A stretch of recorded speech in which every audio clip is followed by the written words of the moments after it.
Hi, I'm Mark Alfano, and I'm one of the several co-hosts of this online symposium on intellectual humility. We have 4 speakers lined up for today. The first is Heather Battaly, who will be talking about countering servility through pride and humility. Followed by Heather, we'll have Alessandra Tanesini speaking on intellectual humility and the vices that oppose it. Followed by that, we'll have a tag team effort by Marco Meyer and Boudewijn de Bruin. And they'll be talking about measuring epistemic vice and its effects on conspiracy theorizing, COVID-19 misinformation, and fake news. And then finally, we'll hear from Katharina Helming on a developmental approach to intellectual humility. Each speaker has about half an hour total. So we're expecting that they'll speak for something like 18 to 22 minutes, and then we'll have a brief Q&A. If you have any problems, please describe them in the chat or in the Google Doc, which I think Philip has linked to in the chat. And we'll try to address everyone's questions and issues as time goes by. I'm going to mute myself now and turn things over to Heather, and I look forward to hearing from everybody. Okay, great. Thank you so much. Thanks everybody for being here. Thank you, Mark and Jay and Philip. I am going to try to share screen. I assume, is that cool, Mark? Or no, do you not? It's okay. All right, so I'm gonna try. Fingers crossed, everybody. Okay, hope, all right, I see smiles. We've got contact. Okay, so here's what a little bit of background about this project. Is called Countering Servility Through Pride and Humility. It came out of an interdisciplinary collaborative grant on political humility with 3 awesome psychologists, Don Davis, Stacy McElroy, and Josh Hook. And so the goal of this paper was to try to give an account of a neglected vice. We decided servility, we decided we wanted to focus on servility because our perspective was that the emphasis in work on the virtue of humility and intellectual humility has been on contrasting humility and intellectual humility with arrogance. And there has been considerably less work, though some outstanding work done by Alessandra, who's here today, on servility. We wanted to focus on servility in part because we thought that focusing on the contrast between arrogance and humility neglects the experiences of marginalized persons. So my job was to come up with some analysis of servility, and the team of psychologists on the grant developed a measure for servility, and they were really brave. They measured virtuous humility and servility in political discussions online leading up to the 2020 election in the US. So they were brave. Those results are still coming in. I expect that work to be forthcoming.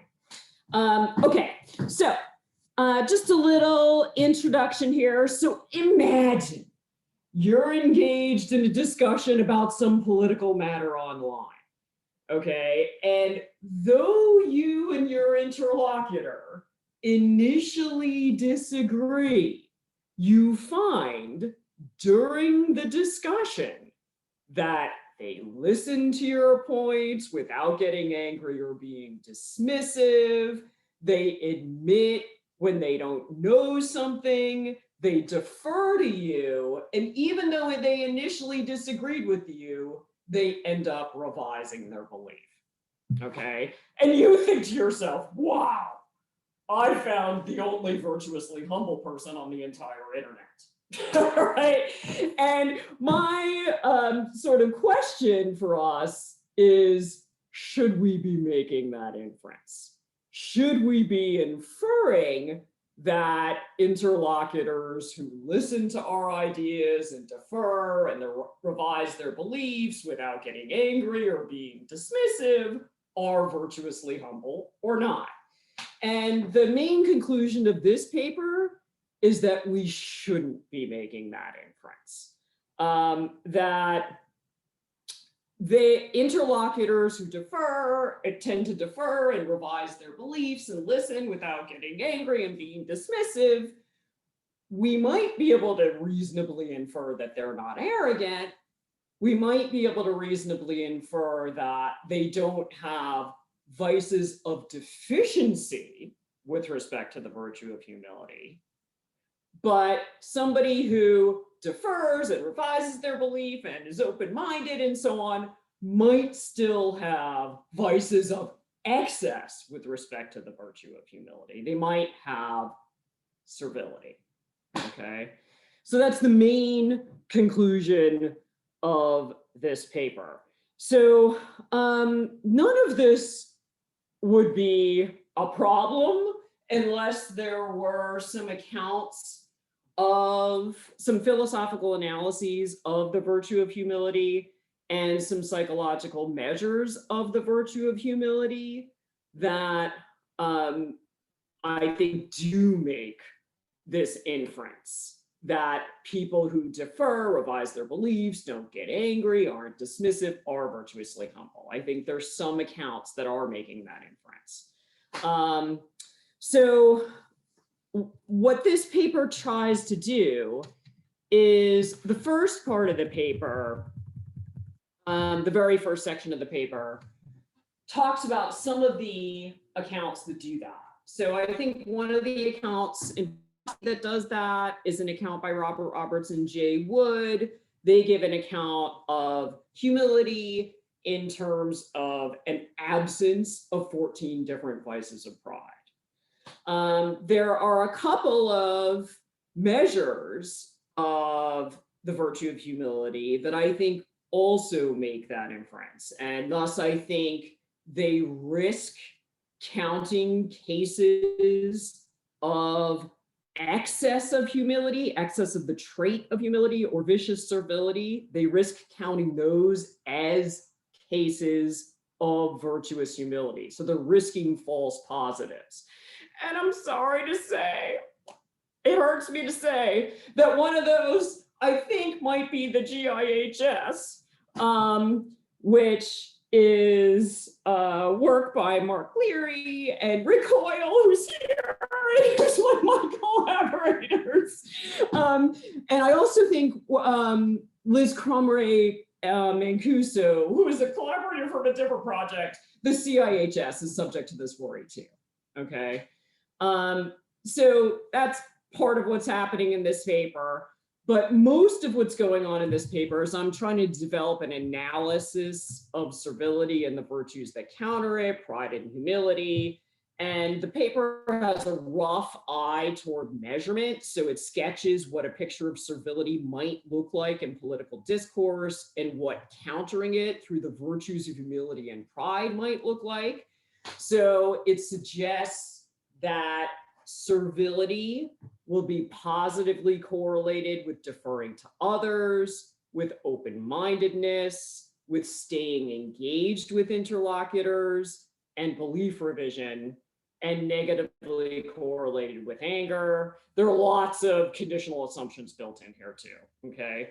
And it suggests that by comparison with servility, that's key right there, by comparison with servility, virtuously proud and humble people will be more likely to disengage, more likely to get angry, less likely to defer, to be open, less likely to defer, less likely to be open, and less likely to revise their beliefs by comparison with servility. So part of what I'm doing here is advising caution about assuming interlocutors who revise their beliefs and defer and are open-minded are virtuously humble.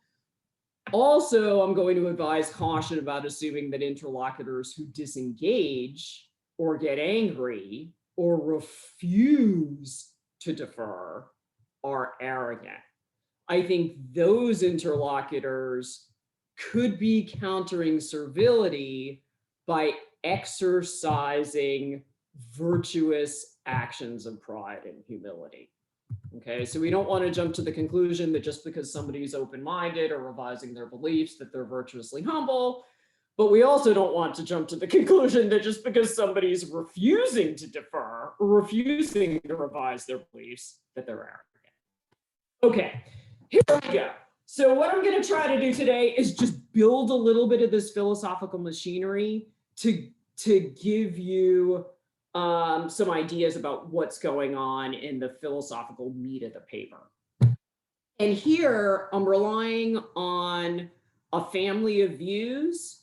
I think it's a family. I hope that all draw on limitations owning and strength owning in their analyses of the trait of humility and the trait of pride. So I'm sort of drawing on work by Whitcomb et al. That's a joint paper by Dennis Whitcomb, Jason Barron, Dan Howard Snyder, and work by Alessandra Tanesini and work by Alan Hazlitt on humility and pride.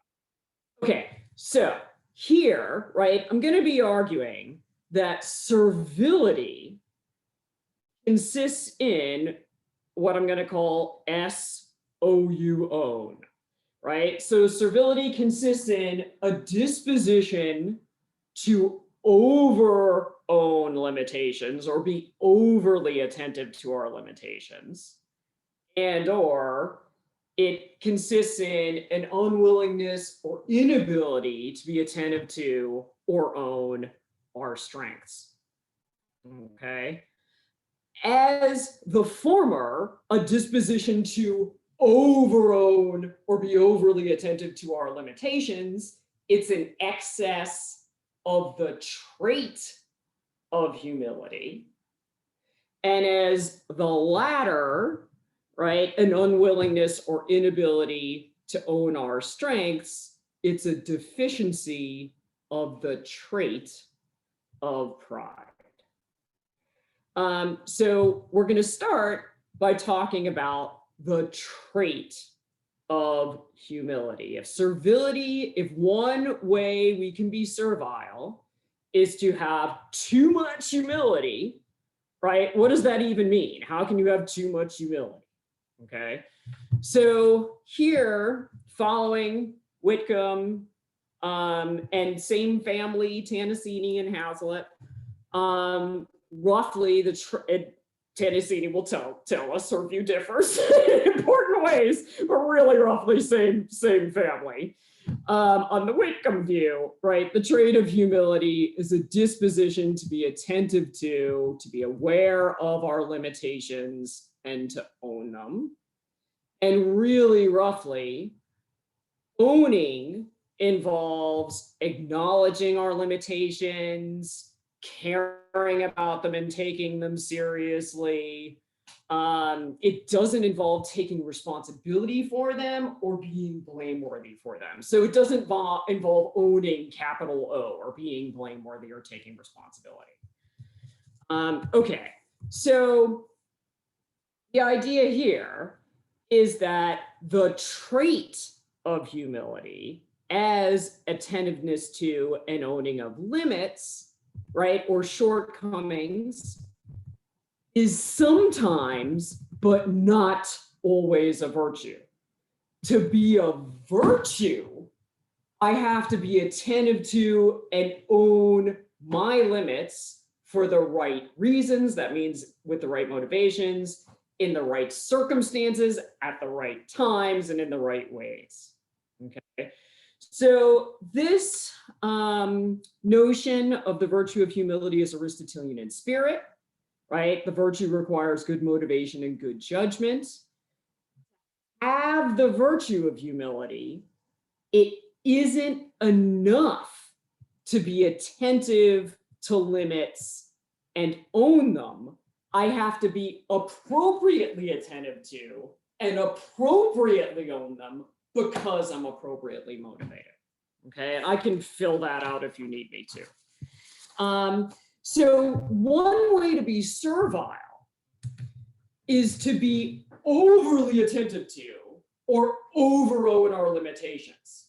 In other words, to exercise poor judgment with respect to, right, when we should, the circumstances in which we should be owning. So folks who have the trait of humility, right, they're disposed to be attentive to and own limitations, but they have bad judgment. They're going to attend to or own their limits in some of the wrong ways, the wrong circumstances, and the wrong times. So for instance, their limitations may constantly come to mind, or they may be obsessed with them, or care too much about them, or be overwhelmed by them.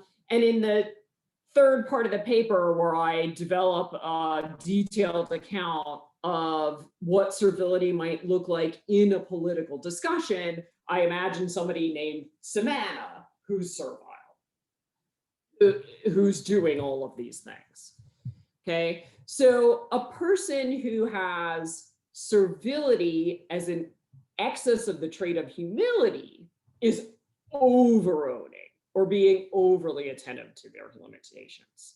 This person has the trait of humility, right? They don't lack the trait. They have the trait. They have the disposition, but they got too much of it, right? So they're humble to a fault. They're not virtuously humble. They're servile. Okay, so there's another way to be servile. By lacking or being deficient with respect to the trait of pride, and I'll go through this pretty quickly. The trait of pride is a disposition to be attentive to and own strengths. So pride doesn't have to be a virtue either. The trait of pride can also be excessive. When the trait of pride is excessive, we over-own our strengths or are overly attentive to strengths. Strengths may constantly come to mind. Somebody might be obsessed with their strengths or care too much about them or overemphasize them in conversation. We all know people like this, right? Maybe sometimes we are those people. So those folks have the trait of pride. They have the trait of pride to a fault. They don't have the virtue. So again, they have the trait, but they're exercising bad judgment. Okay. So that's one way to be arrogant, is to overown your strengths. Another way to be arrogant is to underown your limitations by being oblivious to them or in denial about them, or to, for instance, get angry or defensive when someone points them out to you in a conversation. So we end up with an analysis of arrogance as you own. So arrogance is either a disposition to be overly attentive to or overown strengths, or an unwillingness or inability to be attentive to our own limits. To have the virtue of pride, right? We have to consistently attend to and own our strengths. We have to have the trait of pride, but we also have to appropriately attend to and appropriately own strengths. We have appropriate motives. Okay, so this brings us to the second way to be servile. We can be deficient with respect to pride. So the first way to be servile was having the trait of humility to excess, going overboard, right? And the second way to be servile is to be deficient with respect to the trait of pride.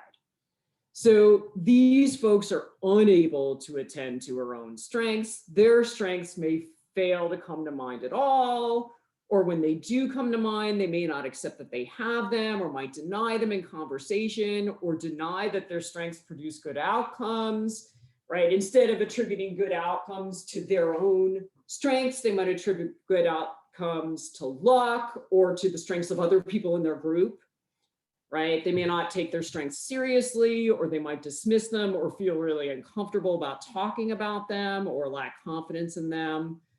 So this view developed here is that servility is either a disposition to be overly attentive to or over own limitations, or it's an unwillingness or inability to be attentive to our own strengths. Now, I am not going to go through the next 2 pages, but I just want you to know it's there.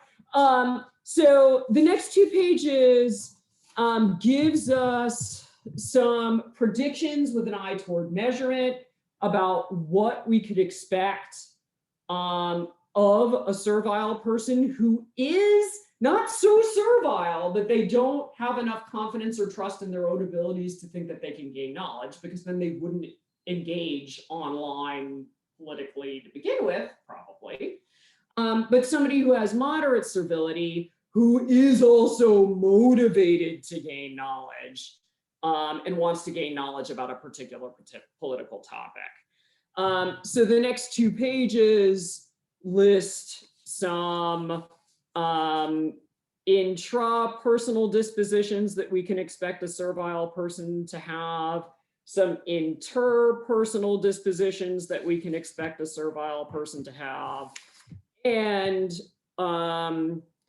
they address ways of curbing servility through the virtue of humility, through the virtue of pride, and curbing interpersonal dispositions associated with servility through both the virtues of humility and pride. Okay, and again, I will stop there so that we can talk. There's a lot to say. I just want to thank Stacy and Donnie and Josh and the Self-Virtue and Public Life Project at the University of Oklahoma and the Templeton Religion Trust. Thank you. And I'd love to hear any thoughts, ideas, questions, comments that you might have. There's a lot there. Thanks so much, Heather. I'm going to try to handle the question period. We've got one already in the Google Doc. And the question is, I'm wondering about the move from contextualizing virtues to quantifying traits. How is servility an excess of humility a trait if its proper employment is not quantitative but contextual?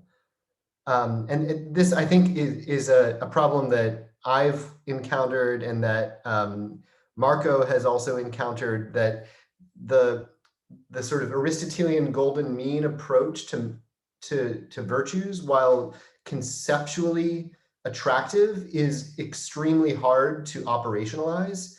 So given that you have an eye to measurement, I'd like to hear how the hell are you going to do this? Mercifully and thankfully, I have collaborators who mostly can figure out how to do that. But what I can say is this. So look, I mean, I'm certainly alive to this idea that it's going to be really hard to, if the issue is one about how do we figure out what servility, humility, pride, arrogance, what they're going to look like as sort of dispositional traits across the board, across contexts, versus don't we have to give these really rich analyses in order to try to figure out whether somebody's servile or arrogant or humble or proud, and can't they be servile, for instance, with respect to an in-group, but then arrogant with respect to an out-group, and how does all that go down? Okay, my answer is, I think I would be arrogant to think that I knew. That's a little bit of a cop-out, but I do think we have to be able to say, even if somebody is servile just with respect to their in-group, say, I think we should be able to set up some kind of parameters that might be able to help us measure that, or some kind of parameters that might be able to help us measure servility with respect to particular topics. right? So now a lot is going to go into that, right? So the third chunk of the paper, I work up this imaginary analysis where, right, because I'm a philosopher, of Savannah, who is in an online engagement with Iggy. Savannah has servility, Iggy is ignorant, and Savannah, the online engagement is about whether the US should build a wall at its southern border. And Savannah, because she's servile, is remembering some of her shortcomings as an undergraduate of failing, right, the first exam she ever took on immigration in her poli-sci class. Despite the fact that that was decades ago, and Savannah has recently led a, financial analysis team that has estimated the cost of the border wall. Right, so there is a lot of detail that needs to be built in. I am not doubting that. Now, how to go about doing that with respect to measurement, that I would need help to answer. And I can't pretend to have the training or expertise to be able to do that. But thankfully, we have colleagues in psychology who can help us do that. Your faith in your friends is touching. We have a few more minutes for questions, and I see we have questions from Alessandra, Irida, and Boudewijn. So if I can encourage people to keep things brief, that would be great. Can we first hear from Alessandra? Hi, Heather. Thank you. Really wonderful. So one brief question and one brief comment.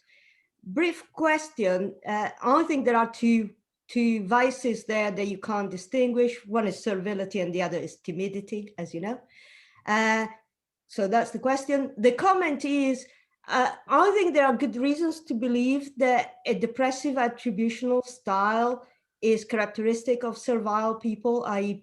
people who attributes any success to lack or features of the environment, and any success to things that have nothing to do with them, they were lucky or whatever, and any failure to intrinsic features of the self is a distinctive psychological profile. It seems to me plausibly a manifestation of servility. So in your survey instrument, sort of having something about what you attribute the success to and what you attribute the failure to, as opposed to whether, you have, might actually be helpful. Beautiful. Thank you so much, Alessandra. Yeah, so there's a chunk of the paper where I actually try to say what your views and some of my views have in common here and places in which they differ. So so for folks who might not know, Alessandra's analysis, and she can speak to this, of course, Alessandra's analysis contrasts servility primarily with pride and other vices like self-abasement and timidity and kind of fatalism with humility. And so she has distinctions within her account that my account would include, right? So one way of thinking about how these differ is Alessandra's account is going to draw distinctions within servility. My account's going to be broader in that respect. So the things that you want to include are all going to be included. The comment. So again, I agree, and I think the paper on servility and timidity in the Journal of Philosophical Research is great, and the mismeasure of the self, great. And what I agree that depressive features, somebody who depressive attitudes can lead to servility. I think that bad motivations or motivations that are in some way problematic aren't required for servility. So I think that servility can result from appropriate motivations, maybe all the way down, and can only result, and when that happens, that means servility will be resulting as a result of bad judgment or lack of phronesis in a kind of Aristotelian way. Now, that might mean that servility isn't always a vice. So the third and fourth chunks of this paper are ones that I was rereading it today. I was thinking, Alessandra would disagree with this because those are chunks of the paper where I'm thinking about servility as being compatible with the motivation to know. So I'm thinking about somebody who's motivated to know about whether we should build a border wall on our southern border, and wants to find out about that, has good motivations, and yet is still servile because they're over-owning limitations and under-owning strengths in that conversation. So I think those are two ways in which our views differ a little bit, but I think that my view allows for that. Your view is just going to be more targeted in different ways, I think. Cool. Really? So I'm aware of the time, so I'll ask Irida and Boudewijn to ask their questions back to back, and then Heather can respond briefly to both at once, and then we'll turn things over to our next speaker. Hi, greetings from Switzerland. Thank you for the talk. Perhaps you can answer it just with one word, a sort of label, because what I'm looking at here is you had the trait of humility, and then you differentiated kind of between two extremes, pride and arrogance on the one hand and servility on the other, and now I'm hearing timidity and so on. I guess my question is, what is the situation that I think occurs fairly often in certain dynamics? For example, when the child asks the mother to, do something, the mother knows that what the child wants to do will lead to a mistake, but the mother does not correct the child, but lets the child, commit the mistake and therefore learn from it. So the mother is aware of her limitation. She's sort of she's showing some kind of humility there. She's not saying, oh, you're wrong, you shouldn't do that, getting angry and so on. But she's also displaying a kind of servility and saying, yeah, you do that, you try that, and why don't you give it a go, and so on. So kind of where does this fall? Maybe it's just a matter of a label telling me, there are other studies that have studied this, and then that's it. That's super interesting, Irida. And I don't have a fast answer to that, but I can just say my inclination would be not to categorize that, not to think that the primary sort of virtues or traits that would be relevant there are ones that involve pride, arrogance, humility, or servility. It might be something like generosity, love, care, encouraging autonomy might be, right? So I would think that what the mom is trying to do in that situation is encourage autonomy. It's not as if, she is aware that the child needs to learn how to figure these things out herself. And so the mom is aware that she's trying to facilitate the child's ability to do that. Boudewijn, you have 12 seconds.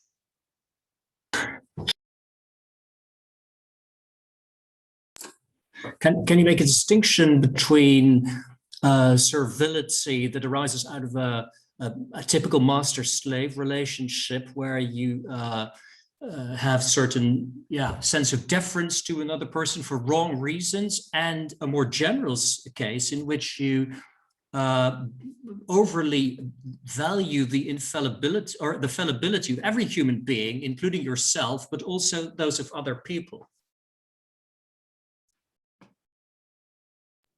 Yeah, 2 seconds or less. Yes, super helpful. The general analysis of servility and ethics has been in terms of the master-slave relation. And so the way I've been thinking about servility is more as a term of art. And so one of the things that Alessandra picks up on in some of her work that I think speaks to the connections here are the ideas about self-abasement. And psychologists, as you know, have worked on loneliness and humiliation, right? Yeah. Thank you. Thanks, everybody. Thanks, Heather. George, I'm really sorry we don't have time for your question, but you can send it to Heather in the chat. We're going to turn things over now to Alessandra. Alessandra, if you want to share your screen or do whatever it takes for you to make your presentation, that would be fantastic.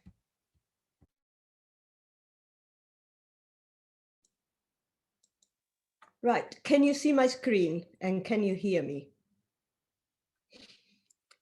So first of all, let's start the stopwatch. Thank you very much to the organizers for inviting me. I take this to be a speed date, and what I'm going to try to do is give you a little sense of my framework on how I understand intellectual humility and how I understand some of the vices that oppose it. So a little plug, this is the book. What I'm going to try to do is give you an overview of some parts of it. The book is coming out with OUP next month. Right, so, sorry, right. So, unlike other philosophers who write on the topic, I tend to think of virtue and vices, not so much in terms of character traits, but I think of them as clusters of attitudes. And I think of attitudes in the way in which social psychologists understand the notion. So an attitude is a summary evaluation of an object. So you can think of the attitude as an associative state and is a cognitive shortcut. And so attitudes have objects, which are what the attitude evaluates or is about, and they have contents, and the contents of an attitude is the informational basis on the basis of which the attitude is formed. Attitudes have strengths, and I'm only going to talk about strength as accessibility. So the strength of an attitude is the strength of the association between the attitude and its object. And so when I'm going to talk about a strong attitude, what I mean is a strongly accessible attitude. Now, what is distinctive about my approach is that you categorize attitudes in terms of their function. The idea that attitudes serve a function was in vogue in the 1960s and then fell out of popularity because of measurement problems, but has been reused now. I understand the function of an attitude in motivational terms. So for me, an attitude function is to be understood in terms of the need served by the attitude. So I don't know, I have an attitude, positive attitude toward my walking boots. That attitude serves a value expressive function because feeling positive about my boots is a way of expressing what I value. And so that attitude serves the function of expressing values. The attitude functions that I'm particularly interested in are the knowledge function, which is attitudes that serve the need to understand the environment around oneself. The ego defensive function, which is attitudes that serve the need to defend the self and self-esteem from real or perceived threats. And social adjustive function, which is attitudes that are there for the purpose of gaining social acceptance. So many people attitudes toward their iPhones are attitudes that serve the social adjustive function. People like their iPhones because having one makes them look cool and be accepted by the in-group. I don't have the time to argue for this, but I think that there are several features of attitudes that makes them very good candidate as the underpinnings of virtuous and vicious behavior. I'll just, since I got a few minutes, I'm just going to say, right, so attitudes, when strong, are predictive of behavior. Attitudes have a motivational component. If you understand attitude function in motivational terms, that also would link them to virtues. They are reason responsive to some extent, so they are intelligent in the way in which virtues would be intelligent. When strongly accessible, attitudes direct visual attention in the way in which, for instance, virtues do. And so attitudes that are value expressive are central to the person, so it would make sense to think of them as being part of the character. And so we can talk more about this, but there are several traits of features of attitudes that make them a listed plausible candidate for what underpin virtues. And so here is my framework about virtues and vices. So whilst Heather has given you basically disjunctive accounts of servility and arrogance, because she thinks that they are either over-owning or under-owning, I think I give accounts of both servility and arrogance. They are not disjunctive in that way, but perhaps there is no much explanatory gain in simplicity, since I actually think that it is humility that has two components. So just to explain this slide in a few details, the circle in the middle is humility, which in my view is not one virtue. In my view, there are two different psychological clusters of attitudes which are contingently connected to each other. But the things that have psychological reality are what I call modesty, and the other you can call it owning of limitation or acceptance of weaknesses. Intellectual humility would not be a psychological construct. It would be the fact that these two constructs often are instantiated by the same people. Both modesty about strength and acceptance of weaknesses are distinct clusters, but what they have in common is that they are clusters of attitudes, which are attitudes toward the self or aspects of the self. So they are summary evaluations of the self or some of its components, serving the knowledge and value expressive function.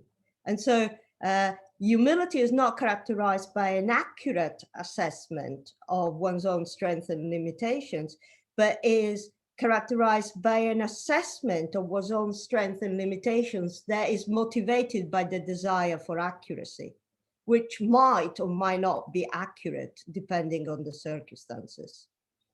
Then the vices that oppose humility, these are on the left and on the right, are also evaluations of the self or evaluations of component of the self. So they are all attitudes to the self, but this time they serve functions that are other than the knowledge functions. So they are assessments that are not motivated by the desire for accuracy, but they are motivated for a different desire.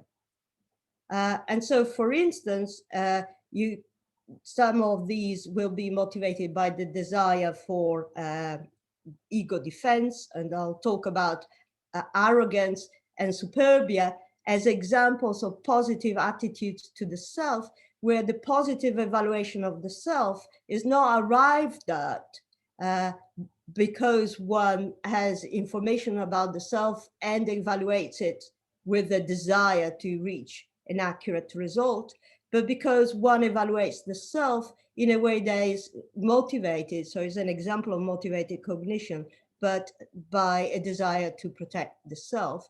On the other hand, you have other vices where the attitudes to the self are driven by a different kind of motivation, and this time is the social adjustive motivation, or a kind of self-presentation motivation.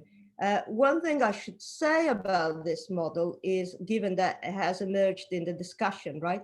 So the Aristotelian models, as Mark was pointing out, and other Marco in something I've read by him recently, pointing out, you have this problem, what counts as being in the middle, right? But also you have this bizarre idea, why would it be the case that you have vice, vice, vice, virtue, vice, vice, vice, right? It would just seem to be a very odd thing. And so this counter I'm giving is only Aristotelian in appearance, right? So humility is not a matter of being an accurate assessment of one's own strengths and weaknesses, and arrogance being a mistaken assessment of owning one's strength. The view instead is that humility is an evaluation driven by the motive of accuracy. Arrogance is an evaluation driven by the motive of ego defense. So you could have, I think, an arrogant person that could, through a bizarre, lucky circumstances, actually have an accurate assessment of their views, but it's still arrogant because the motive that has driven their assessment is ego defense rather than accuracy. So that gives you a little bit of the overall picture. I'm now, in the remaining 20 minutes, I am going to cover three, one virtue, humility, in a bit more detail, and two vices, arrogance and servility. I didn't know Heather was going to talk about this, so it's sort of a coincidence that we end up sort of talking about the same thing in a bit more detail. Right. So I think humility, as I said, of being really two constructs. One is modesty about strength, and the other is acceptance or owning of limitation. And I think of humility as a cluster of attitudes either toward the self concept or toward aspects of one's own intellectual character that serves the need for accuracy and expression of certain values.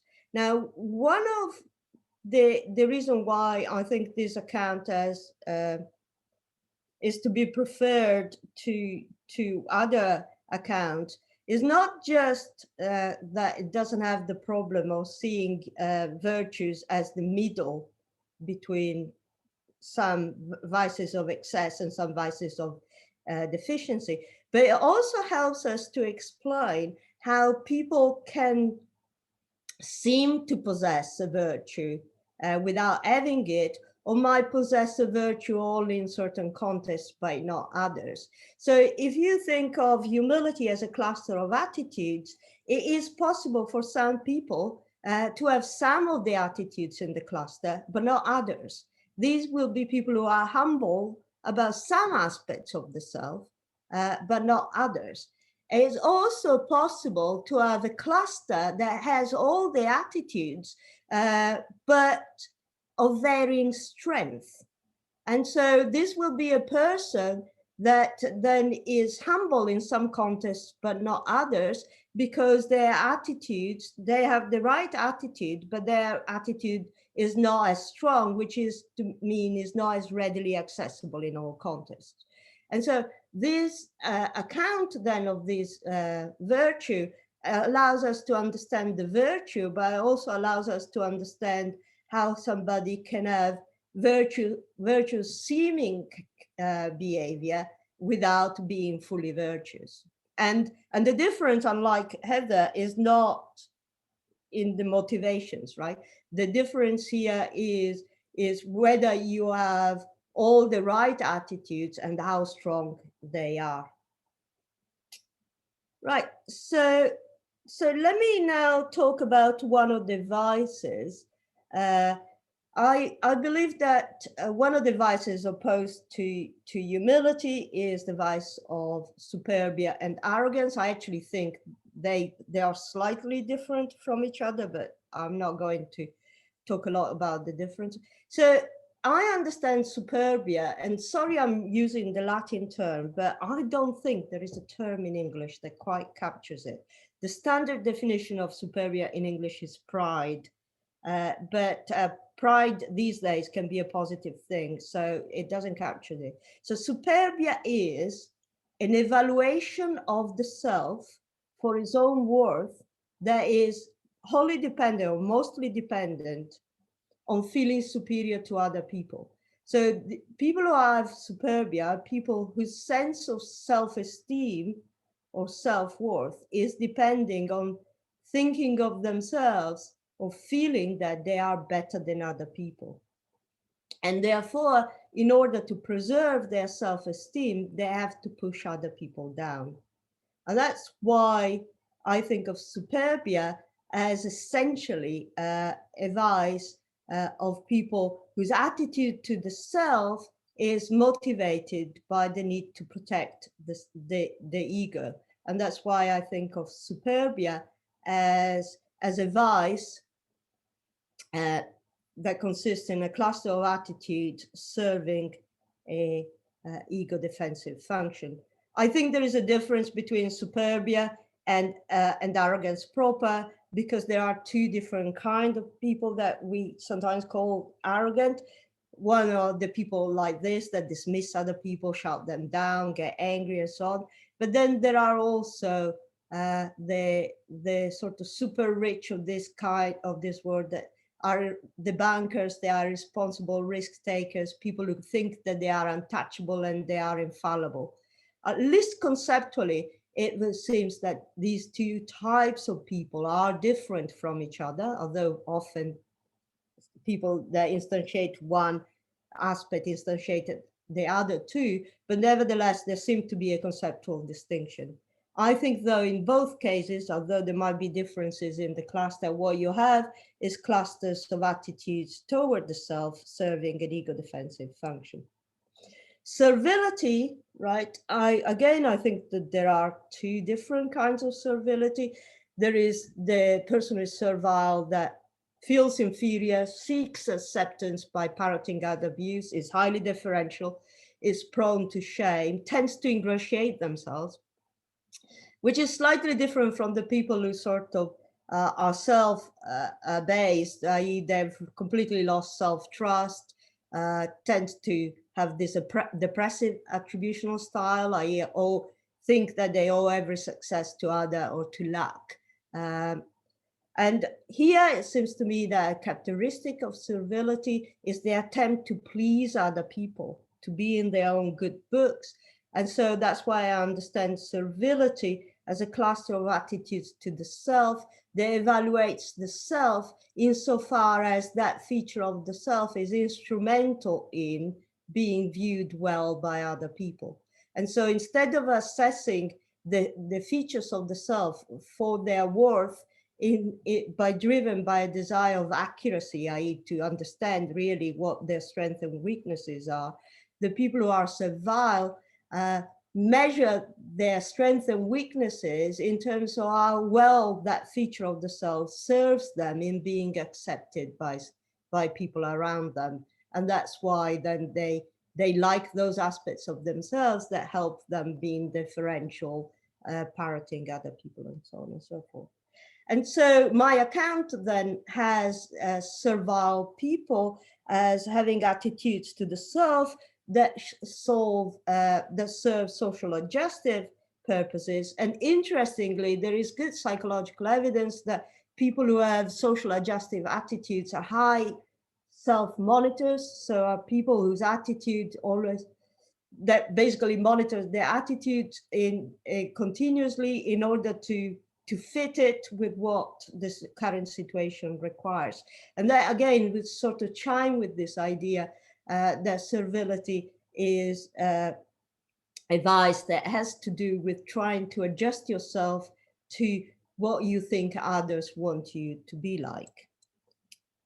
Right, so far I've given you this sense that I think arrogance is about attitudes to the self that defend the ego, and servility is about attitudes to the self for the purpose of being socially accepted.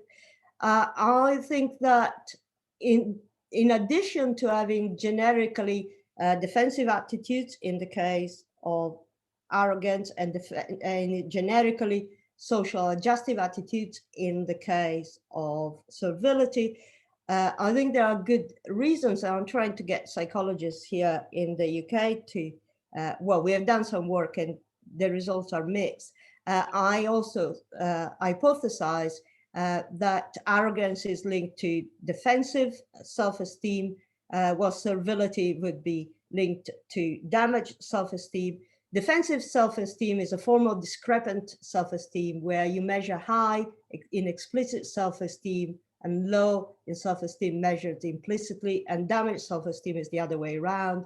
So low in explicitly measured self-esteem and high in implicitly measured self-esteem. And I think there is plenty of empirical evidence that people who have high defensive self-esteem, I'm just pointing you to the evidence on my screen, have behaviors that are typical of arrogance. And similarly, although less well studied, I think there is plenty of empirical evidence that shows that people who show damaged self-esteem, and so have depressive attributional styles and so on and so forth, typify the behaviors associated a priori conceptually with servility. And so I think that there is this approach of trying to understand virtues and vices through the social psychological notion of attitude, and especially the notion of attitude function as legs, or at least that's what I've written a book about. Thank you. Thank you so much. Really appreciate that, Alessandra. And it's really a nice way to transition from the previous talk. We're slightly over time, so let's have maybe one or at most two short questions. I see one from Catherine and one from Boudewijn. So let's start with Catherine and see where the clock stands once Alessandra has answered. Oh, hello. Hi, Alessandra. Hi, Catherine. Hi. My question has to do with your framework and the situation of virtue in the middle, because it's my understanding that a degree of psychological health demands a somewhat inflated view of yourself. My dad was a psychologist. He used to say, most people think they're above average intelligence. And I believe there's other work in psychology. I mean, that wasn't what he worked on specifically, but there's other work in psychology suggesting that overestimating your ability to do things is part of what keeps us going, what gets us out of bed. And this is related. I just realized when I was thinking of this that it's sort of parallel to the just world theory, right? That if you didn't believe that the world was a fair place, right, it'd be really hard to accept your place in it. And so we tend to overestimate the fairness of our own social systems. So I'm wondering if you aren't positing an unhealthy model for attitudes. Yeah, I'm not. Thank you. So I'm not a psychologist, right? But my understanding is that the work of self-esteem has changed. So it used to be thought that high self-esteem was good for one. It's not, this is no longer held as a view. What I think the view now is that there are different kinds of high self-esteem. Some are healthy and some are not. And the kind of defensive high self-esteem I was talking about is precisely one sort of unhealthy self-esteem. High self-esteem. So what I haven't talked about is secure high self-esteem, which I actually associate with humility. But basically self-esteem is, what I should say, one is, my understanding is psychological work on self-esteem is somewhat of a mess. And the attitude to the self and the self-concept is, there is no consensus.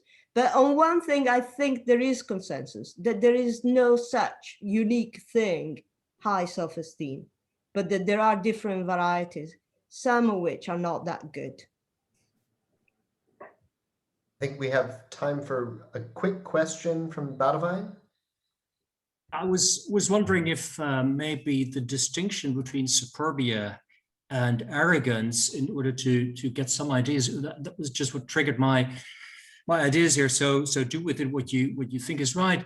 Is also dimension of temperance. So in Aristotle, I think there's a distinction between self-raisune and enkroteia, the self-restrained and self-control. And it looked to me that there's also a similar sort of distinction between a person who feels superb and a person who's arrogant. The person who's arrogant is in a sense unable to control themselves, whereas the superb person seems to be a person who is unable to find the right measure of restraint in a certain sense. So that was only a suggestion that came up, and of course I would love to read more about the proposal, but that was just a thought that came up after an inspiring talk. Yeah, so that's not how I think of the difference there between superbia and arrogance. So the way I think of it is, on one hand, arrogance as an aggravation of superbia. So just to be very briefly, people who have defensive high self-esteem, when allowed to choose who to compare themselves to, they tend to choose to compare themselves for similarities with people who are good, and for dissimilarity for people who are not held to be good. And use these comparisons to then feel even better about themselves. But an interesting feature is, at the end of these comparisons, they also feel that they owe very little to other people. And so that they are self-made men or something like that. And so my sense is that arrogance is what happens after, a lot of superbia behavior. And the difference between superbia and arrogance is that the person who suffers from superbia still needs to feel better, superior to other people. The person who is wholly arrogant is so convinced that they are superior to other people, that they don't need this confrontation to reestablish that they really are, which seems to be a form of weakness. Or, Aristotle too thought that if you need to feel so superior and get angry, maybe, you have a weakness there. And the idea of defensive high self-esteem supports this, right? Because you would have, as implicitly measured, low self-esteem, which you then cover up by bigging yourself up, which is what the explicit measures measure. And so you have this weakness, and once you manage to really be, then that's when you have become fully arrogant. So that's how I think of it. Great. Thank you so much, Alessandra. Really appreciate it. I'm going to move us on to our next talk, which is from Marco and Boudewijn. I think Marco is going to be taking lead on this, and I will mute myself. Absolutely. Thank you, Mark. And very excited to present the Epistemic Vice scale to you tonight. It is a scale to measure two particular aspects of epistemic vice. And it's joint work with Boudewijn and with Mark. It's forthcoming in two papers, one in the Review of Philosophy and Psychology. That's really a hardcore psychometric validation paper that has all the evidence that it is a scale that you can take seriously as a psychologist, and another paper in Episteme that is drawing out some of the philosophical implications more. I should also say up front, it is a scale that has something for everyone, is trying to cover, is trying to capture this notion of epistemic vice in a way that isn't overly committed to any particular framework. That also means it's in a way very philosophically unsophisticated. Right? You're not going to find any of the fine distinctions that you heard in Alessandra's and Heather's talk. This is not what's interesting about it. It has some philosophical, it has some insights that have philosophical import, and I'll touch on them briefly, but it's really not about those finer distinctions. What it is incredibly, what makes it really interesting to me, and I think the piece of good news it has for all of us, is really to show how that notion that we're all interested in, epistemic virtue, epistemic vice, how that is connected to really important epistemic outcomes. So what I'm going to focus on is not so much the psychometrics of the scale, but really what it can tell us about people who believe conspiracy theories and who fall for COVID-19 misinformation and who fall for fake news. The motivation for developing the scale was really philosophical, right? So we recognize there's this super exciting debate in philosophy about epistemic vices, and we wanted to know, can epistemic vice explain why some people are more ready to accept pernicious beliefs than others? Let me briefly say what epistemic vices are for the purposes of the scale, and then what pernicious beliefs are. So epistemic vices, right, see, is more of a broad church way of approaching it. We understand epistemic vices as character traits and other dispositions, and they interfere with acquiring, maintaining, transmitting knowledge. So they somehow block us to being a good knower. That is the notion that we're trying to capture.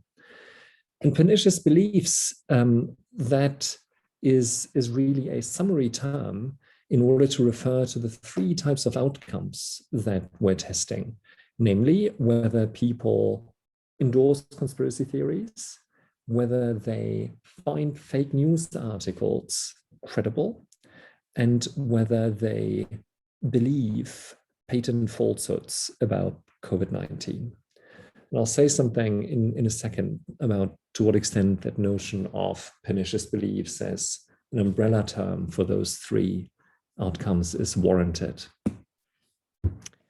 So I said there's this philosophical motivation behind it, and the work of any one of you at this and at this workshop could serve as the starting point. For me personally, for this project, it was really a paper by Kasim Kassam on vice epistemology. And he has this fabulous quote in there where he says, look, the merits of vice epistemology have ultimately to be settled empirically. We need to look at actual cases of questionable beliefs, and we need to try to work out why real people have such beliefs. So at the end of the day, we're drawing a lot of distinctions in philosophy, and the threat always is, right, are those distinctions without a difference. And I think what we wanted to show is there's a real difference here that we're capturing with all this philosophizing. So here's the study. Here's an overview of the study that we conducted.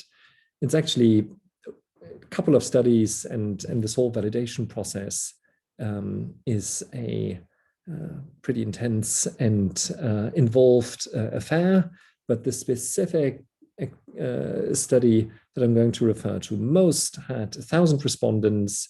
We conducted it on Amazon MTurk, and the population is people living in the US, and we conducted it in May 2020, and really consists in giving people a super long list of questions and then analyzing their answers. What were those questions? Well, first of all, we gave them the epistemic vice scale, and I'm going to show you that in a second.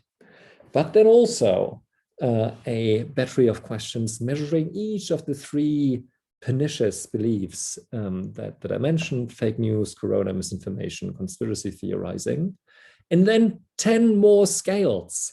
And that is super important, because we didn't only want to show that there's a relationship between the epistemic bias scale and those outcomes, but also whether we can explain individual differences in those outcomes with the epistemic bias scale over and above this whole battery of other psychological measures that are already out there. So not only is epistemic bias a thing, but also, is it a new thing? Or is it just the same thing as, dogmatism and a bunch of other psychological metrics? And then we have, of course, demographic questions that we also use as controls in the analysis. So what is this fabulous and famed epistemic bias scale? At the end of a pretty rigid and involved validation process, we whittled it down to 10 items. And you see the 10 items here. We found, based on the 300 items that we originally started from, and that some of you helped craft, that there are really 10, that there are really 2 factors underlying the realm that we study. Namely, indifference. We can roughly think about that as the opposite of love of knowledge, and rigidity, which is essentially something like being a really bad Bayesian updater, right? Not changing your view in light of your evidence. And there's lots to say about how best to spell out the thing that we're measuring here, but that's a big picture. So the example is someone who's indifferent agrees with the statement, I'm not very interested in understanding things and the reasons why, right? Just don't care that much about it. And someone who's rigid says stable worldview is much more important than being open-minded. And I'm just, generally pretty confident in my opinions. So this is how we measure that. This is the instrument that we're using to assess epistemic bias. Let me give you a really quick sense of how we're measuring the outcomes. Here's an example item of a fake news article. We showed people those screenshots and we asked them, is this news item credible? And we did that with fake news, and we did it with actual news, and then we picked out how good are people in identifying fake news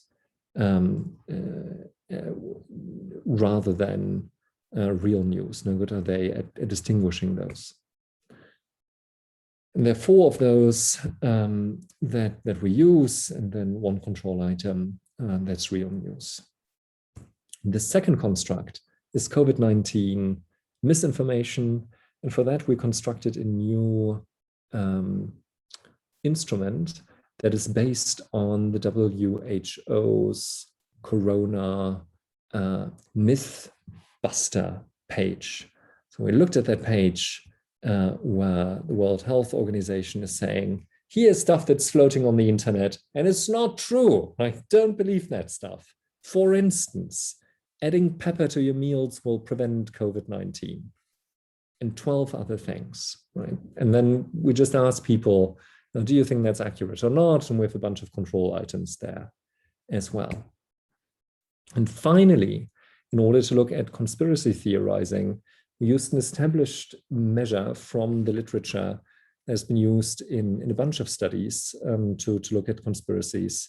And it's asking people things like, the US invasion of Iraq was not about fighting terrorism, but it was the Jews in the US and in Israel pushing for it. And there's the September 11 conspiracy theory, and the one about Barack Obama not being born in the United States, and so on and so forth.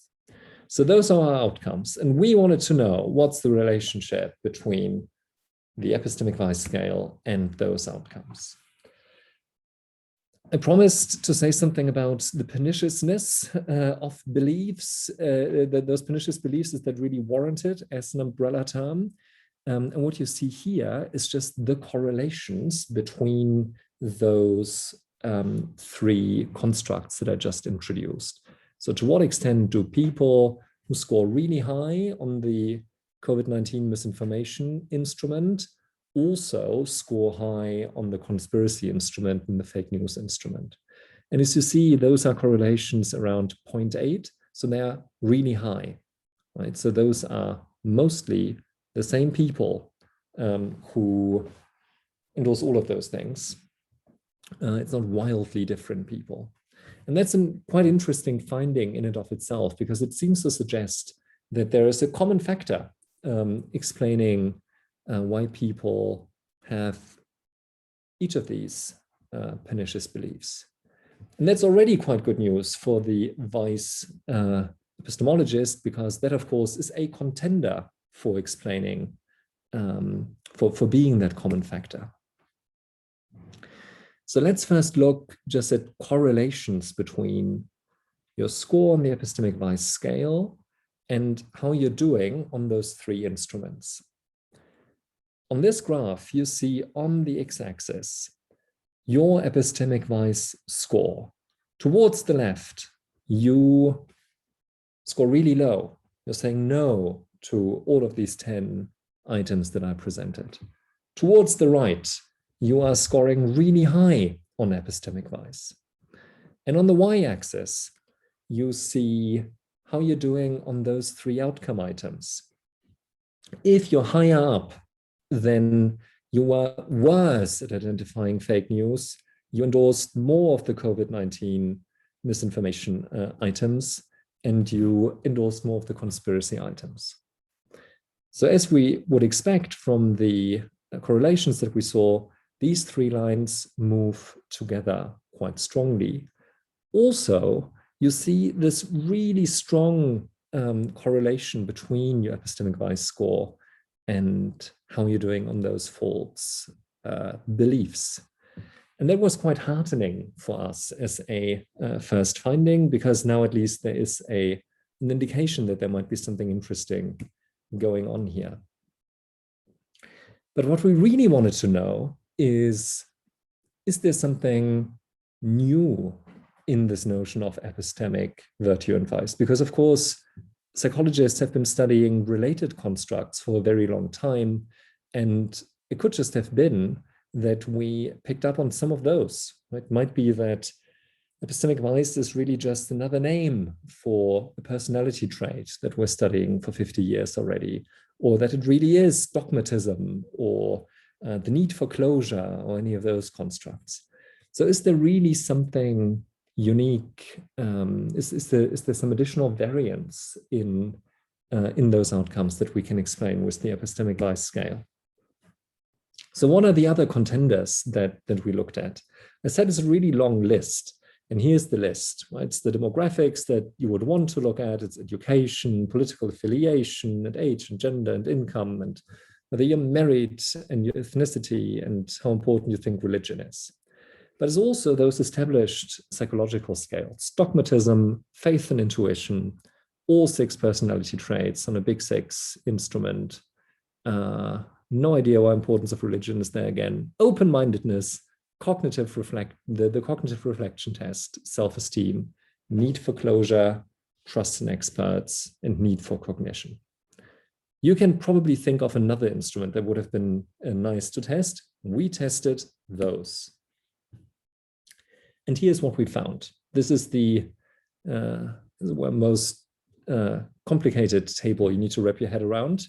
It's showing the results of regression analysis. And it's a hierarchical regression. In the first column, you're always seeing how much variance in outcomes we could explain using only the metrics that are listed in the measures column. In the second column, the R-squared with the Epistemic Vice scale, you see how much variance we could explain when we added the Epistemic Vice scale to those instruments listed in the measures column. And then the final column shows you the difference. So what do you want to see here? You want to see in the final column a big number, and a big positive number, because it means after you have already used all the demographic variables, or dogmatism, or faith and intuition in order to explain results, there's additional variance you can explain when you also bring in the epistemic vice scale. And the good news is that this is what we actually find, right? Every single one of those hierarchical regressions shows that epistemic vice adds something in explanatory power to what you already see under the measures section. And the most exciting thing is that even if you run a regression where you put in all of those instruments at once, and then you add the epistemic vice scale, you're adding, you're explaining additional variance. Right? That's the final row.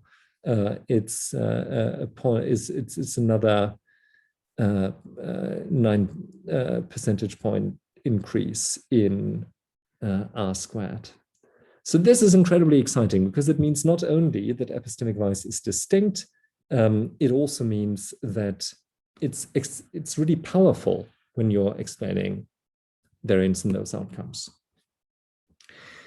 So what does that tell us about whether epistemic vices earn their keep in the toolbox of the psychologists to measure those outcomes?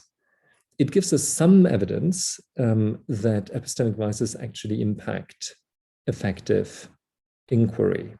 And there is this impact word here, not a causal word, because of course, to establish a causal relation, you want to do additional types of analysis, but it's certainly evidence pointing in that direction. There's also some indication that they're probably quite stable, the thing that we're measuring here, because we expect that the outcomes that we're looking at, whether you endorse conspiracy theories and so on, that they are quite stable. And given that we find this strong correlation, whatever it is that we're picking up on is probably also relatively stable. So that's good news for us. What we can't really say from this analysis, because we're really just looking at whether people say yes or no to 10 items, is whether those things are located in character or whether they're located somewhere else.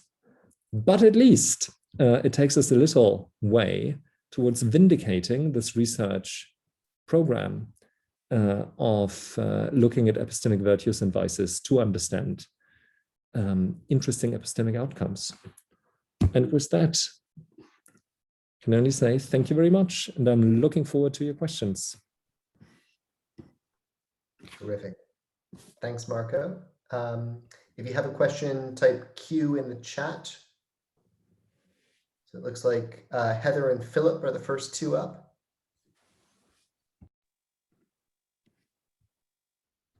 Thanks so much, Marco. That was really terrific. I'm excited there's an epistemic vice scale, I have to say. So my question is about whether you think the scale items, particularly ones with respect to rigidity, are likely to be able to capture some of the kinds of vices that I was talking about and Alessandra was talking about too. Timidity, servility, self-abasement. It seems to me like, and you're right to be saying, well, here's how they're going to be different from dogmatism and so on, because it seems like they're going to do a great job of capturing those. But I was wondering whether you were trying to aim at capturing other vices as well. Yeah, and the way that we arrived at those items is really that we started with a really long list of potential vices. And there's a lot of detail about that in the validation paper. And then we started crafting items for each of those. And it's a really long list. And we wiggled down the analysis to those 10 items based on factor analysis. So essentially what we did is to say, we're open to the possibility that all of those things are distinct traits, and only those two things survived. Now, there's so many decisions that you make in this validation process that you shouldn't take that as evidence that the distinction you have in mind doesn't also have psychological reality. But when we went through the process, those were the two, based on the array of items that we started from, that survived.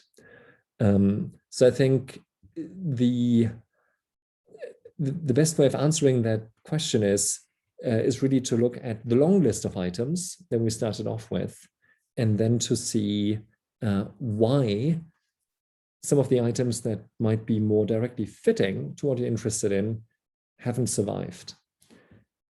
And the reason might just be there's this other thing that seems to be conceptually somewhat different, but actually psychologically is not different. Everyone who has the thing that you're interested in also has the thing that we're picking up on. And that's why we don't have an extra item for it. Philip? Marco, thanks for a great talk. It's super interesting. So I just question, because I saw you measured open-mindedness, and so I'm sort of interested in interrelation between, so when you psychologically measure these kind of epistemic virtue facets and these epistemic vice facets. So since you reported this sort of additional regression approach, but sort of the total amount of variance that's being soaked up wasn't additive. So it's just that there's some intercorrelation. So essentially what I'm asking, so in your data, do you see, yes, you've brought it up now, it's really nice. So yeah, so the correlation between open-mindedness and epistemic vice, if you could speak a bit to that generally. Exactly. And so here you see there is a relatively strong correlation, 0.58 between epistemic vice and open-mindedness. So this is one of the strongest relationships that we find at all. But it's not that strong that you would say it's the same thing. I think that's the answer. Do you think it would be possible to create one that was even more strongly independent? Can you say more? Just sort of like, I mean, let's do these conceptual analyses of sort of trying to separate out the concepts quite a bit. And to me, it seems that from the way this type of items we ask, many of the vice items seem to be just sort of negations of items I would ask on a virtue scale. So it seems like by necessity we can emphasize, maybe we'll think a bit more about in the vice direction, maybe we'll think a bit more in the virtue direction when we ask items, but fundamentally we're sort of capturing very similar psychological concepts. So I would be skeptical. I mean, so I think, yeah, this is what I would expect, but I wonder if you have a sort of more optimistic view that it would be possible to more strongly dissociate them, so we could say, make stronger conclusions about the effect of one or the other on certain types of beliefs or behaviors. Yeah, absolutely. And there's so many iterations of this scale.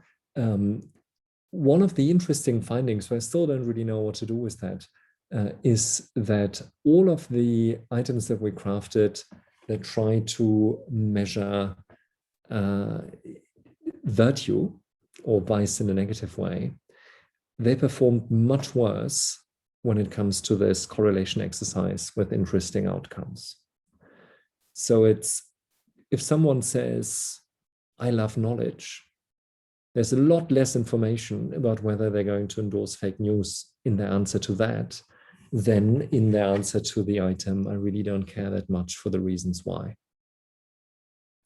And that's fascinating, and doesn't need to tell you something about the conceptual reality. It might just tell you something about the readiness for people to say yes to certain types of items. So where social desirability stronger and so on. So it's a little bit unclear what to do with that from a philosophical perspective. So we probably have time for one more question if anyone wants to chime in. If not, I'll turn things over to Katharina.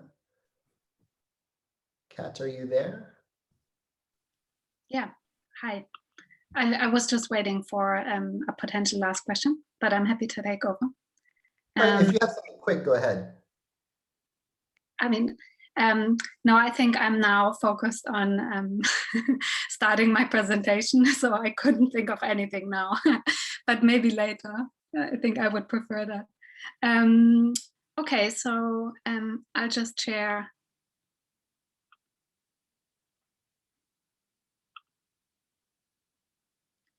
My screen. Okay, so I'm really excited to be here and grateful to be able to talk about this project, which is a conceptual framework for a approach to intellectual humility that I hope also works for studying intellectual humility in development. And this is part of a larger project with Marie Schäfer and Christina Musholt at the University of Leipzig.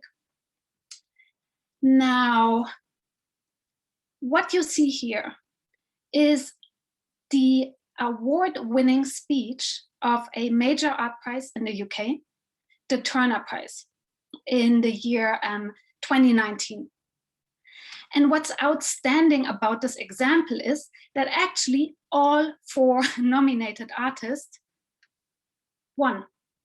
And they did so on their own request. What they argued was that their perspective they had to offer individually on important social and political issues really was too specific and limited to be pitted against each other, and that they wanted to share the prize, basically. And we may want to think of this as an example of intellectual humility, because it indicates an understanding of the limitations of individual perspectives, or an awareness of this. And so leaning on a really well worked out account in the literature, the owning of limitations account, which has been discussed already here. What we aim at doing is extending this account so it may work for studying intellectual humility in development.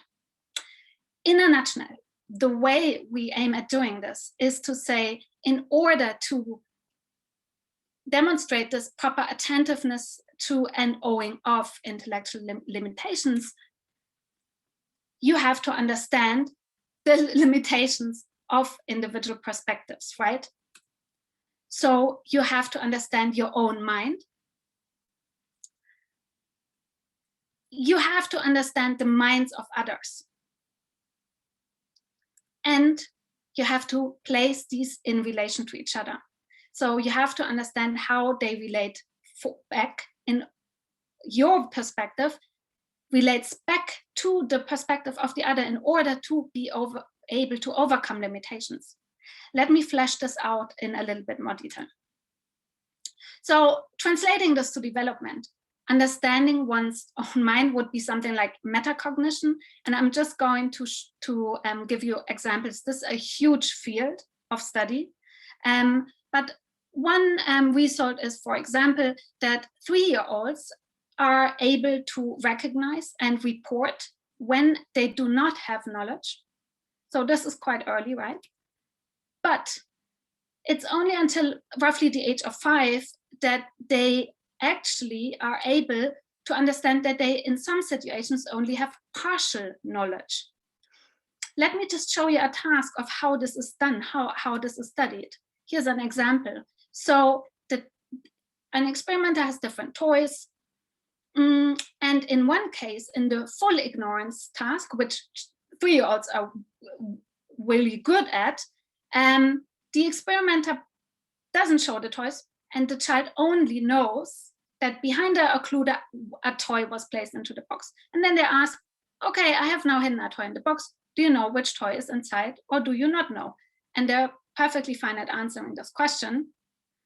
But if they have seen, for example, 2 toys, a ball and a bear, and now behind the occluder, one of the toys is hidden in the box, now children have actually problem problems to report that they only have partial knowledge. They don't really know which one it is. And they say, yeah, I know which toy is in the box. Another sort of milestone then is to understand that beliefs can turn out to be mistaken, right? This, I mean, we talk about this adult capacity, but like as a child, this is not obvious, right? So, and the age at which children are able to do so is around the age of 4. And the classical task, I'm sure you all know it, is the Smarties task, where children are asked, hey, what's inside this box? And then they, what do you think? And then usually they answer Smarties, and then you show them, no, actually it's pencils inside. And then they're asked about their own beliefs. So they have to report that their own belief turned out to be false. And before the age of 4, children incorrectly answer this question and say, well, it was pencils. I knew all along it was pencils inside. So they do understand that their minds can misrepresent things, they can turn out to be mistaken, but they still continue to overestimate what they know. So for example, if you ask them a really hard question like, hey, what's the color of magenta? Then they're like, yeah, sure, I know. Like, and they're very certain in their response, which of course they do not get correct. Like, that's a really hard question. So what we think is, this doesn't suffice. Still, understanding your own mind doesn't suffice for developing intellectual humility. Why? Well, because knowledge is highly social. It's exchanged with others, it's generated with others and distributed across individuals. And so, and this is like specifically the case, of course, in development. So what you then have to do is to understand other minds, understand in what sense they are also limited. And in development, this would be perspective taking.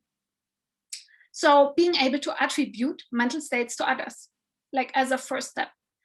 And again, a very similar study to the one I just presented, and there are lots, again, this is a very large literature, but just to give you an example, when children observe an adult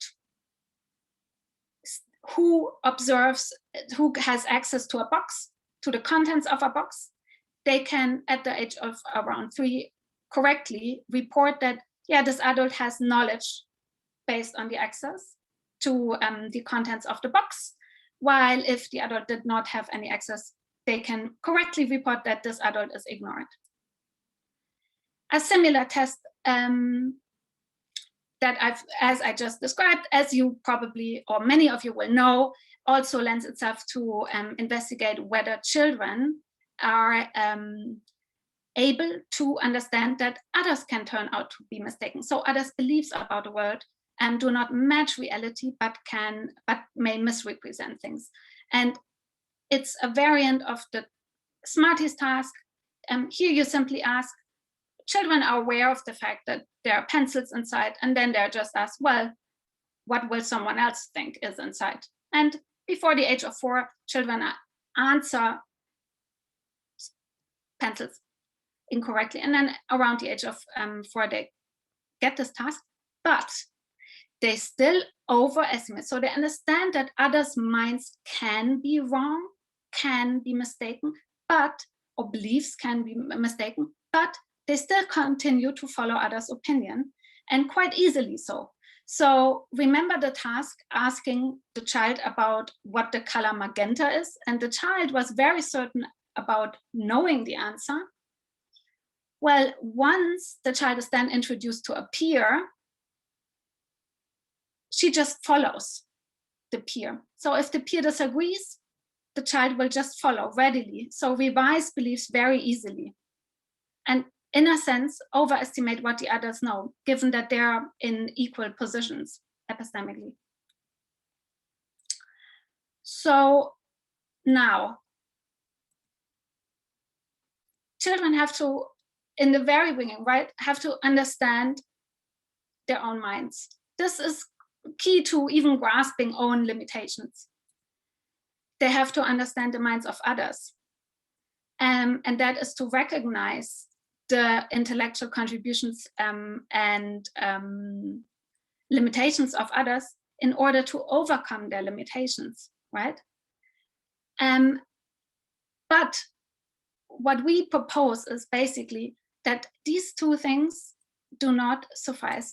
Children have to actually relate both perspectives to be able to properly overcome their own limitations. And since we introduced a sort of group, social level here, a social dimension to this owning limitations account, we can now actually say you can overcome limitations on an individual level. So I can, for example, understand what your contribution could be and ask you for your knowledge in order to overcome my own limitations, right? If I'm able to do this. Or I can overcome limitations on a group level or on a dyadic level. So if we have a shared goal or a joint endeavor, we can now actually think of it as our knowledge and ignorance as distributed. And what's key is to overcome the limitations on this group level or this joint level. But this means I now, and this is sort of a ramification of introducing this social dimension, now I actually have to understand my own mind, not only in terms of limitations, but also in terms of the potential contributions I have to make in order to overcome limitations, not only on my individual level, but be able to overcome it also on a group level, right? I have to be able to say, oh, I know this when I'm aware that my peer in a peer interaction, that my peer isn't aware of this. For example, if we are trying to complete a task together, right? And so let me just show you why this, or let me just make this a little bit more schematic. So now that we introduced the social dimension, and we have A, the self, right? Understanding your own mind. B, the other, understanding other minds. And now we can say, well, what can go wrong is I can underrate myself or the other, and I can also overrate myself or the other. And this is, and so this then defines, and so this defines epistemic vices that can occur once you leave this virtuous mean, right, of an adequate estimation of your mind and the mind of the other, or the knowledge of the other. This is in line with an account by or a empirical study by Mark Alfano showing that actually a semantic analysis of the term intellectual humility in terms of its antonyms clusters around 3 of the dimensions I'm going to show you. And I'm adding a 4th, and we can discuss. I would be very happy to talk about this and discuss this. So first, of course, adults can overrate themselves, and this would lead to intellectual arrogance. Likewise, it's possible to inadequately to underrate oneself, underrate what one has to contribute. And again, this makes sense once we think of limitations also on a group level. And this would be servility. With regards to the other, you have, and this is the 4th dimension that I'm adding here, that is sort of not based on this cluster of antonyms to the virtue of intellectual humility, and that's gullibility, overrating the other, and just following for the wrong reasons like status. Or there's a study just out now that children that's like 7-year-olds are more likely to follow narcissistic leaders, even though they do not perform better. So, and of course, there can be many reasons to follow someone for the wrong reasons. And lastly, to underrate the other, dogmatism. So you underestimate the contribution someone has to make. Technically, you can also overrate yourself and the other. And the study that I just cited, where children were asked about the question magenta, and these are 3- and 5-year-olds, and they actually seem to suffer from what one could call a knowledge illusion. So, and this is, I mean, we talked about this, this may be healthy, we can talk about this. The knowledge illusion is this idea that our knowledge is distributed across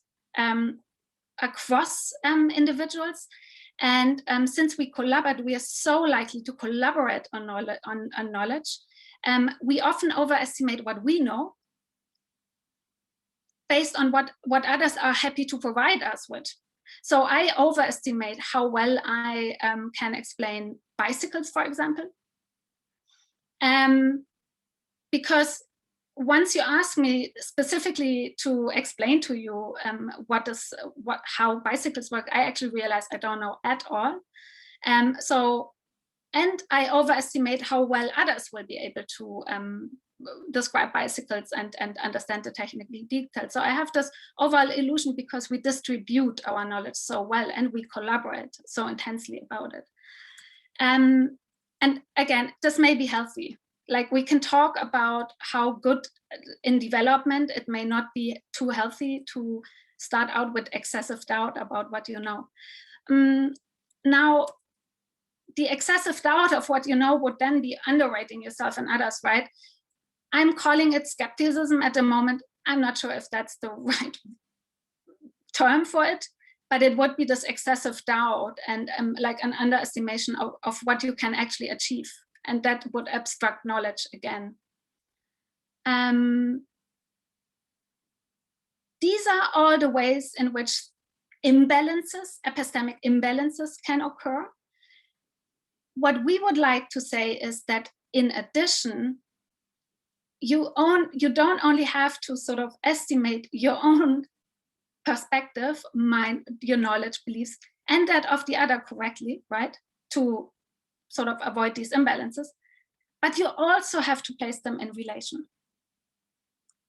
Because only if you place both perspectives in relation will you understand how they fit into each other, whether,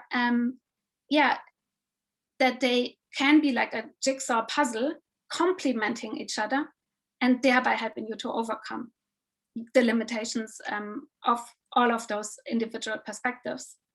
And this I would suggest and lead us to becoming more like those artists. And we currently are starting to study this in development, whether this idea works. So yeah, I'm very happy to have some feedback about this, about this idea. Yes, thanks. Fantastic. Thank you so much, Katharina. If you have a question, please signal it in the chat. So the first question is from Irida. Mm-hmm.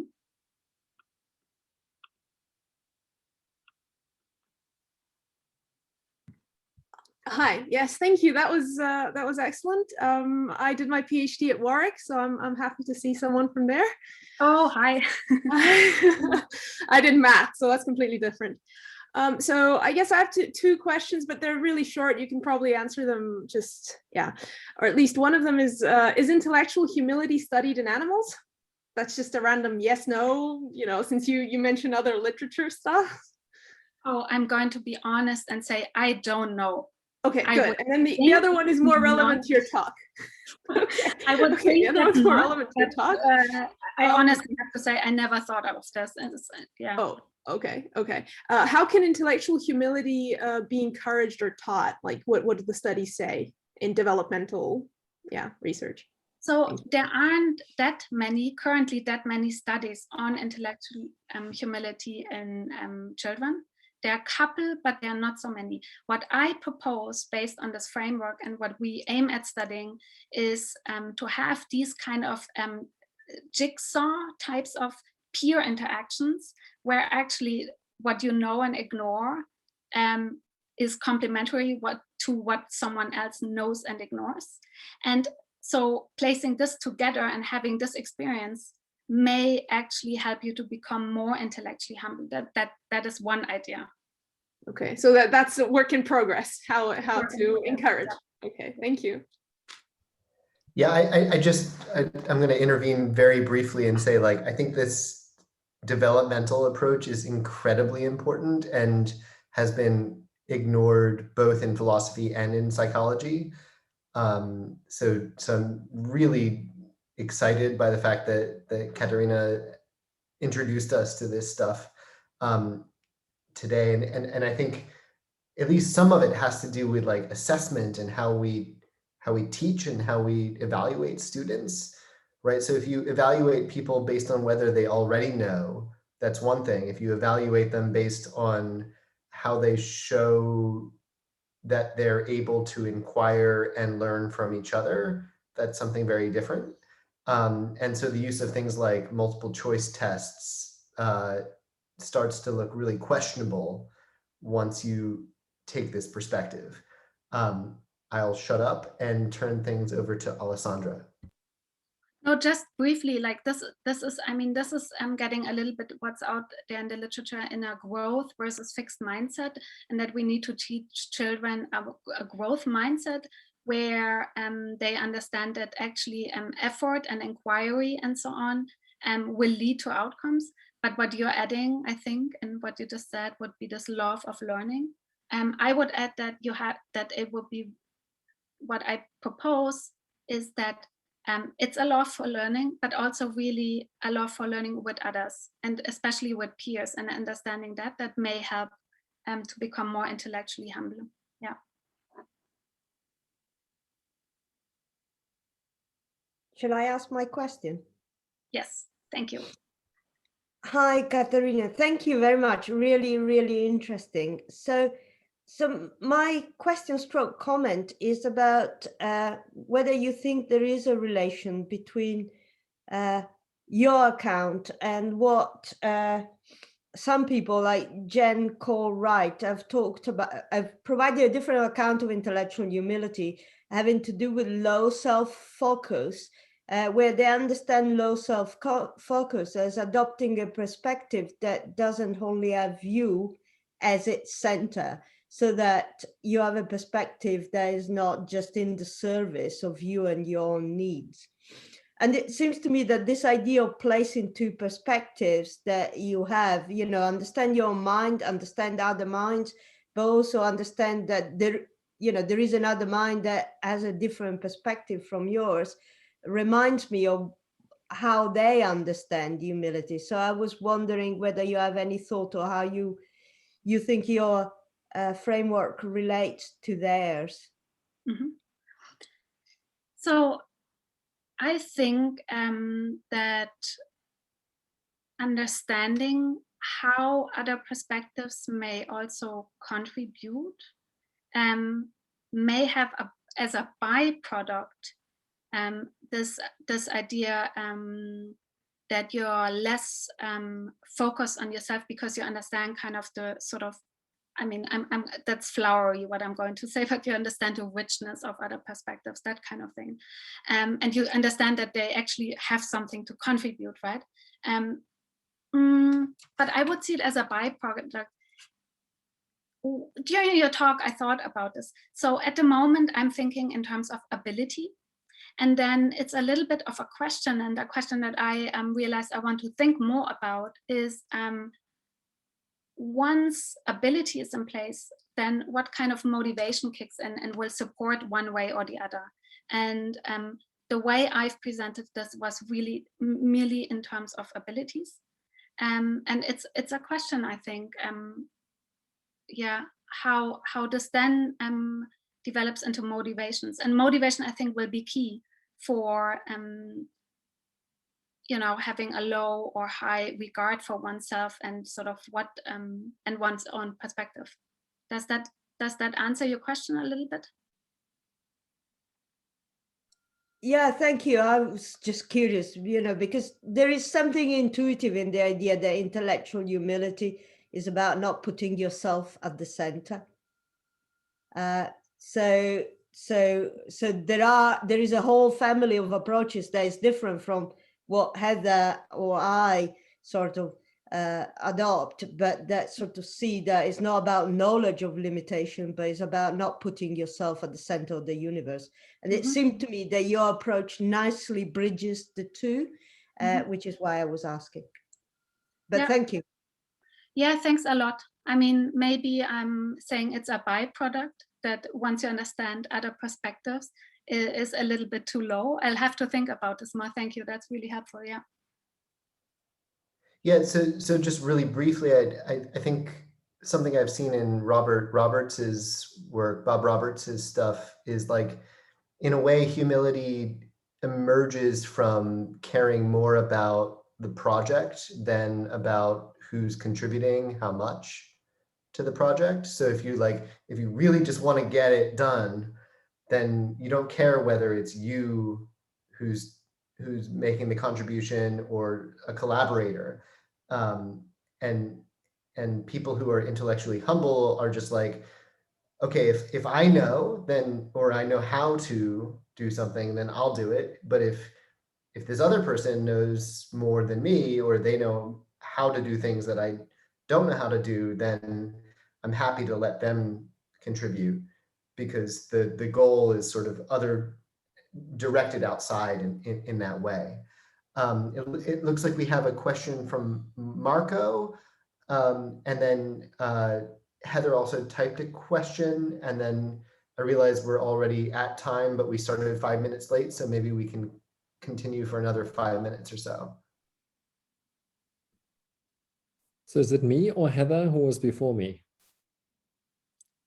It's you. Okay, Heather is pointing at me. Fantastic. Thank you. I started pointing as well for some reason. Thank you. I also think this is absolutely fascinating. And it sounded like you are developing an experiment just now, specifically looking at the ability to relate one's own limitations and contributions, an assessment of that, to an assessment of the contributions and limitations of others. And it seemed to me that the scenario that you have mostly in mind is one where people have, you're supposed to recognize that people have equally valid and important perspectives, and you need to take something from the other perspective, but also something from your own in order to get to knowledge. And that is the jazz band idea of how sometimes knowledge is related, and the one that you picked up on the Turner Prize winners. But of course, there's also the peer disagreement scenario where you're both looking at a box and there's one ball in it, and the other person is saying, oh, look, there are two balls in it. And now you also have firsthand evidence, right? You're also seeing the box and you're seeing the number of balls, and it is just one ball. And that's a slightly different scenario where that you also need to handle. So, and I would just be intrigued to see whether people that are doing well on the jazz band type of tasks, whether they're also doing well on the peer disagreement type of tasks, and whether you're going to test those too. So so I'm really interested also in peer disagreement cases. I'm not sure whether they are the cases that will foster intellectual humility, as having experience. But I mean, the question with peer disagreement really is always, what is the right answer, right?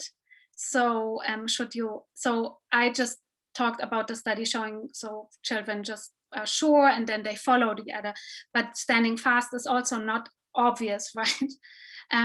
So I actually have a study which is not published yet, which is why I did not present it here. But there we look at peer disagreement, and the argument we make is that when children are faced with peer disagreement about a fact, where it's clear that there is a correct response, here it's again about ability, and the ability would be to understand that the fact that someone disagrees with you indicates that either of you is wrong. So the argument we made there is you don't, and this is this placing perspectives in relation in another sense. You do not only have to understand that your own beliefs can turn out to be wrong, like with the Smarties task. You do not only have to understand that others' beliefs can turn out to be wrong, but you actually have to understand that if you disagree, one of you must be wrong, at least. Could be both wrong, but at least one of you. And so the way to resolve this in the task we designed for this is to seek additional information. So you should, and of course that will be harder in adult cases, especially when it's epistemic peers. But here, so there is a specific response, and I do think that you can handle these cases with this account of placing perspectives in relation. Just the outcome is a little bit different. Yeah. Fantastic, thank you. Heather, do you want to ask your question? Yeah, I'll just say something really fast. I won't belabor it. Thank you so much, Katharina, for this. I really love that you are sort of working with an account of figuring out how to develop humility as limitation zoning or something in that range. And I think that's wonderful. It's really refreshing to hear that. So thank you for doing that work.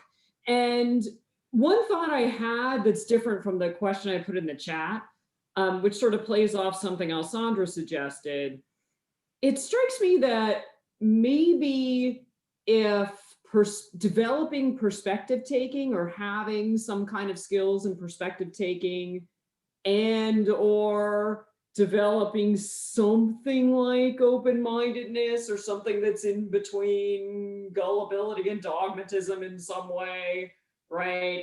If those are involved in coming to have and develop intellectual humility, then that might help explain why open-mindedness, high ability and perspective taking, and intellectual humility are often found together, right? So we might not have to draw the conclusion that intellectual humility consists in all of those things, but we could, if your view about how we go about developing intellectual humility plays out, then that would help us explain why it is that people who end up with it also have some of these other traits and virtues. So that's not really a question, it's just sort of a thought.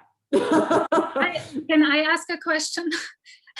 So I actually have a question. So my question is, could you explain why you think on the account I proposed that open-mindedness, so what do you think actually, why would that end up sort of a cluster, let's say? I would be actually really curious to hear that. Yeah, so it struck me, I mean, I think when you were talking about the tendency to overrate other people or underrate other people, and you were talking about that in terms of gullibility and dogmatism. I don't know if you're thinking about that in exactly the same way you might be thinking about open-mindedness or not. Are you thinking about those two things as different? I'm not sure. I'm not sure. I need to think more about it, because for me, open-mindedness is something that is associated but not identical. It's something, it's like, for me, honestly, it's like a behavioral indicator that shows me, so you react open-minded because you have been doing something. So I'm not sure. That's why I'm asking, basically. Yeah, so yeah, I mean, I'm not saying that you're committed to it. And I'm not actually raising an objection at all. I'm just suggesting that there might be connections between what you're suggesting and open-mindedness, but I don't think you have to make those, you know, I don't think you're committed to that. You could just say open-mindedness involves something like, you know, being willing to engage with somebody else's ideas once you've judged that they're competent or what have you, right? And that's not built into everything that you're doing. There's nothing that you're doing here that entails any of that. So I guess part of my thought was just how you were thinking about those things. But if you were thinking about them in that way, then we might be able to explain why these traits are often found together. I'll have to think more about this. So what it is specifically that would sort of cause in development these traits to sort of then cluster together, and whether this is the way for me to think about it. But that's really like an interesting suggestion. So I'll just have to think about it more. That's why I asked. So yeah, thanks. Great. Thanks to all our speakers. Thanks to everyone in the audience. I hope this has been informative and enlightening and interesting. We have 3 more of these events, 1 tomorrow and then 2 next week. So I hope to see some of you at those.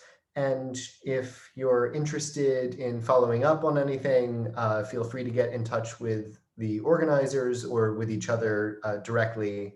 And we'll be publicizing the recording of these interactions in due course. Thank you so much. I'm going to stop the recording now and wish you all a good morning, night, afternoon, or whatever it might be wherever you are.